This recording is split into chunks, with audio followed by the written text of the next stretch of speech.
Ito talaga yung pinakamabilis na ginagawa na design, flower pole design. Kung wala kayong mga artificial flowers mga idol, is pwedeng-pwede na to. Pag gumawa kayo ng ganito, dito is pupold nyo lang, tapos tatalian nyo lang siya ng tie wire sa dulo. And after nyan, yung pinaka-cloth nyo is pupold nyo lang ulit. Tapos yung mismong tupi nyan mga lods, at least nasa 5 inches yung taas nyan or 6 inches.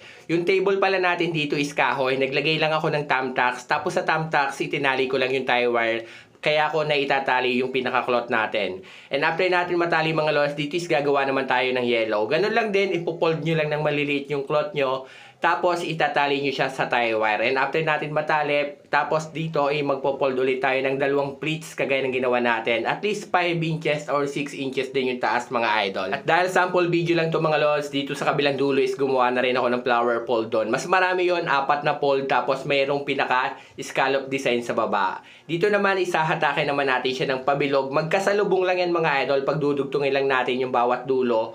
At ganito na yung magiging itsura niyan mga idol. Simpleng flower pole design. Sa ganitong design, para mas gumanda pa mga lods, pwede nyo siyang i-add or ipitan ng mga artificial leaves para mas buhay na buhay din yung design. At eto na yung simpleng ginawa natin na table skirting mga lods. Para sa full video guide, ilalagay ko na lang po sa comment section para mapanood nyo.